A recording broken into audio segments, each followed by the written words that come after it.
what I'm doing. I can leave my computer, I can come back and I can see, okay, I was editing that. Okay, I need to do the artist suggestion next. Or, okay, I need to burn these next. And it's all just in order, folder, subfolder system, okay? So if an employee comes in and the first thing they see are these 2 sessions in our new session folder, they know that these 2 new sessions need to go through a first edit. So they'll pull one of these sessions, they'll go through a first edit, drop it into this folder, the edit and prep folder. Okay, and so if they come in the next day, or if somebody else even starts working on it, they open this up, oh, this still needs to be edited. You know, there's more in here that needs to be edited, or there's more in here that needs to be prepped. Okay, then they drop it into this folder. Somebody else maybe comes in the next day or after lunch and they see, oh, it's in the artist suggestion folder. You know, or even yourself, like, okay, that's all edited, now it's in the artist suggestion folder, or maybe you just have an intern, whatever, it doesn't matter. Now I can make the artist suggestion for it, pop open my template, pop open my action, boom, done. Now I move it into this folder, it needs to be burned. And this can just accumulate, you know, you can get, you know, over the course of a week, you can get maybe 10 folders in here that you can then burn on the weekends or have somebody do for you on the weekend or even at night, whatever, doesn't matter. But everything's organized and it goes through the process. Then after that, it's ready for the sale, so it goes through the sale. Then the client orders, and it goes into 2012, where we have every month. Okay, and March is the only month that I have populated right here because this isn't my actual server. This is kind of a mock-up. But in 2012, I have every month. Now, so we would be obviously in this month right here. These months wouldn't have anything in them. But then you can see in March, for my example, that I have this is every day that Vicky shot on in March. Okay, and for the example, I have a session in here. And the session has the client's name and the date in the file name. So it's searchable by name, searchable by date, you know, if you need to. That's kind of like their serial number. And that also is on the physical paper that they get. They have their name and their date on there. So everything kind of corresponds. Everything matches. Okay?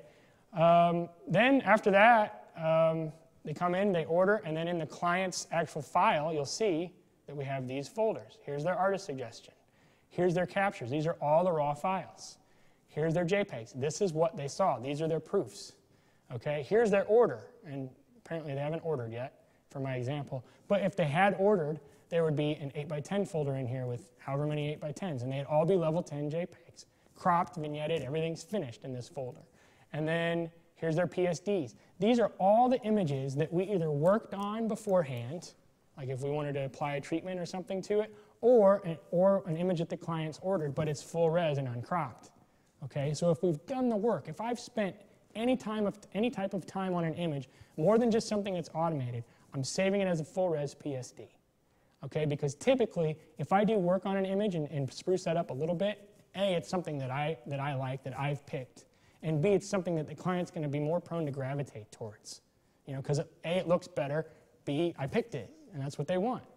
Okay, not always, but if I'm going to do that extra work to it, I'm keeping that high-res uncropped file. That's what these are, and they're lossless, they're PSDs. Okay, then the Lightroom catalog is in here. So I can open this Lightroom catalog, and everything will come up, and all the adjustments are made because the database is in there, the catalog is in there, and everything's ready to go if I want to make any adjustments in Lightroom still too. All right, then, let's see. Oh, we have a WHCC folder, which is everything that we've ever sent to the lab, all in one place. Now understand, this is all backed up. I have a RAID system. It's actually a RAID 6, so it's pretty redundant. I have 2 extra drives. I have 8 drives in the enclosure. 2 of them are for backup. So 2 drives have to fail at the same time, which is pretty darn good. I'm not really worried. We've never even had 1 drive fail in the 8 years that we've had a RAID. It will happen, not when. Yeah, thank you. Knock on something that's made out of wood. It will happen. It's not like a drive failing is never a question of if. It's always a question of when. It's like, you know, are we going to die? Yes, we're going to die. It's not a question of if, it's a question of when. Sorry to get morbid. But the analogy, the drives are going to die. It's equipment, it's not going to survive. So be ready, like have some sort of redundancy, you know. Somebody just called me last week and said they lost everything. And you know, it's going to cost maybe $3,000 or $4,000 to maybe recover some of it. And I'm like, oh, you know, space is so cheap, you guys. It doesn't cost anything in a relative sense, and it's the cost of doing business for what we're doing. So back it up in the cloud, back it up in a RAID, back it up, you know, mirror it, do something, you know. What we do with this is our really important folder. This is everything. We have needs sent, needs checked, needs redone, This is like everything that we've ever done. 2002, 2003, starting with White House in 2002. Now, there's 2010, 2011, 2012 are also there now. Again, this is just an example. That is the most important folder we have because we also have that off-site. Because this gets backed up off-site. What we tell clients is that we guarantee everything they order always. We've multiple times had to reprint complete client orders because their house burnt down, fire, some tragedy, and insurance in those cases typically even pays for it. Yep. So we get them an invoice, we're able to reprint everything, we're not having to go back and find files and load images from a disk and retouch, and does it look the same as it looked before? And also people ask, like you guys have all probably been asked that question is, well, can I just come back and order these later? The truth is, we burn a disk of all their raws and file that. So technically, if those disks work, and read correctly, we can go back to anything, anytime. We don't guarantee. But I don't guarantee that. So that's why we just say I guarantee only what you order, even if it's just a 5x7. So it encourages people to at least order something of the images they like, because we all know the reality. It's very rare that someone would actually really come back and order something from an old session. That they didn't order, especially. Once in a while, maybe, but that's not common. It's hardly ever happened in the 14 years we've been doing it. Yeah. So and then in here, in the White House, again, we have all the years, and then we have all the months, and then we have all the days with the date and the name of the person, okay? So this is how everything's archived. And I can back this up really easily. I think the whole thing is, these are all level 10 JPEGs, so they're not very big. Maybe the whole thing is, I don't know, 70 or 80 gigs, which I probably could put on the cloud. That's not too big of a deal. But we just have a little external drive that we take to somebody else's house, and it sits in a drawer, and we back it up manually every week or every month or however long it is. And then it's also redundant. So the only thing in the studio, the only thing that's going to stop us is if like a tornado comes through and wipes out our whole town, which could happen. But at that point, I'm going to have other things to worry about. If the apocalypse gets here, I'm not going to be like, oh, where are those images? I'm going to be like, what am I going to eat tomorrow? That's kind of the basics of the way things are set up at the studio. Again, our whole philosophy is really the KISS, the keep it simple, stupid, keep it stupid, simple, keep it simple, stupid philosophy.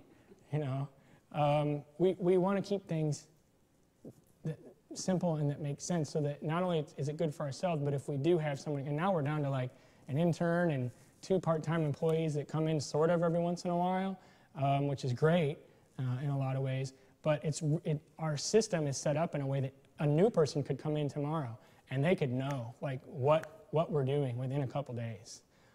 Even if things get hectic, it's like the organization is there, the systems are in place, the automation is there from a production standpoint, that we can just say, oh yeah, and at this step you just drag these here, they'll come up over here, you put them in this folder.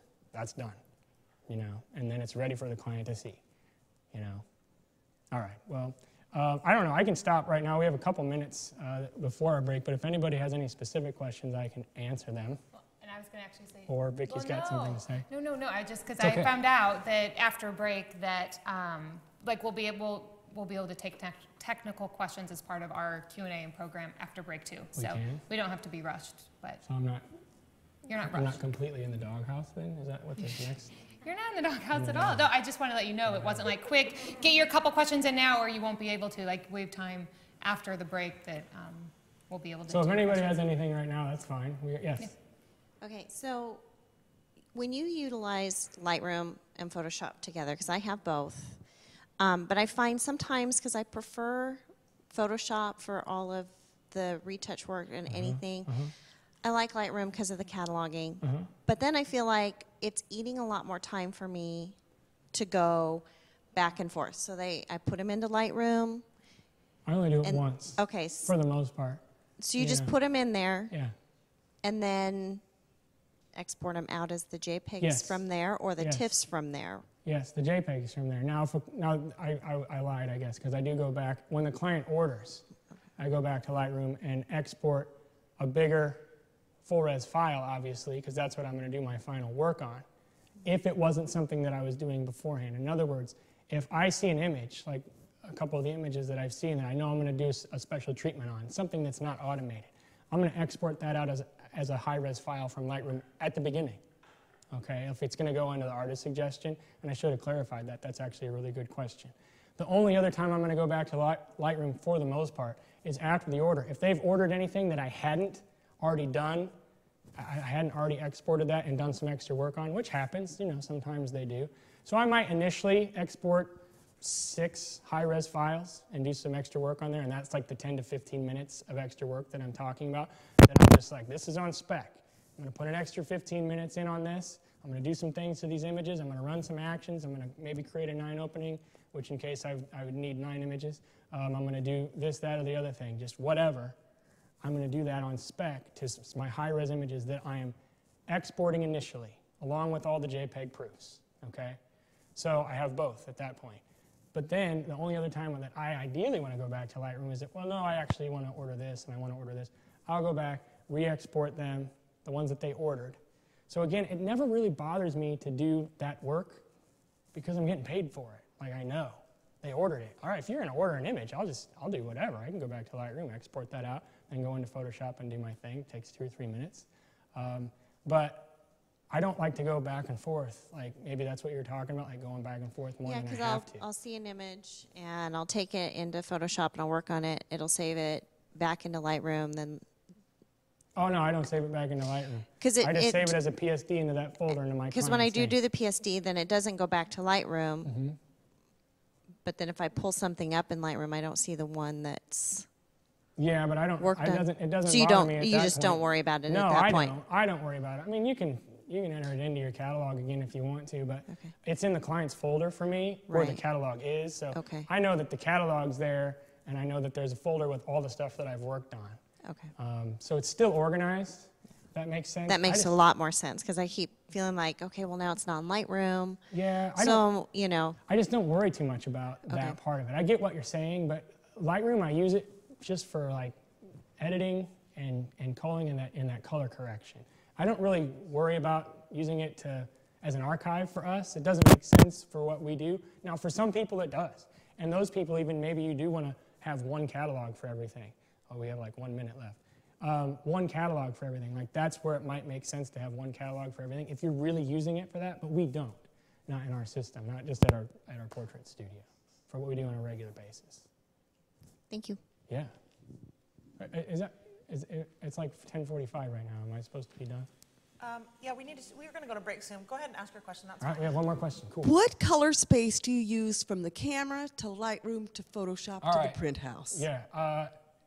It used to be sRGB, and then we switched to Adobe 98. So there was it went back and forth on here. Adobe 98 is a bigger color space. You want to use sRGB for anything that you're going to put on the web. So before you put it on the web, change it back to sRGB. We have that built into Actions, or if you save it for the web in Photoshop, it'll change that back to sRGB. But Adobe 98, and I don't want to get into that debate either. That's like the Mac PC debate. There's a lot of debates that I don't like to get into publicly. Anyway, either one of them's fine. I think I could support either one of them. But we use Adobe 98 predominantly. Our older stuff's still in sRGB, but it's not that big of a deal for what we do. Now, everyone can slam me for what I just said, but I'll stand by it. It's worked for 14 years. I hope it'll work for the next 14. Actually, okay. I don't know about that, Judd. Everyone wants you to do a 3-day workshop in the chat room. Hey, when we come back to get the puppy in 2 weeks. Yeah. Perfect. What do you think? I'll go play with puppies and he can teach me. Well, we can talk about that. A lot of people are talking about it. Okay, let me read a couple quotes that have come in. Okay. Iris says, Jed Toffer, a Photoshop Jedi, which I really liked. Share Photo says, it's amazing the images Vicky captured from yesterday's chaos. Jed really puts the edge of completeness to them. What a team. Yeah. Which I really liked. And Janice Crow says, this is all so helpful. Thank you, Jed and Vicky. Incredible information. This is a must-buy session for sure. Wow. So I really like those. All right, folks, we are going to take a 15-minute break. And like Vicky said, we are going to have a Q&A when we get back so that we can ask Jed and Vicky all of your technical questions that you've been asking. So we will be doing that. Vicky, what are we going to be doing after the Q&A when we come back? Well, we kind of entitled the next section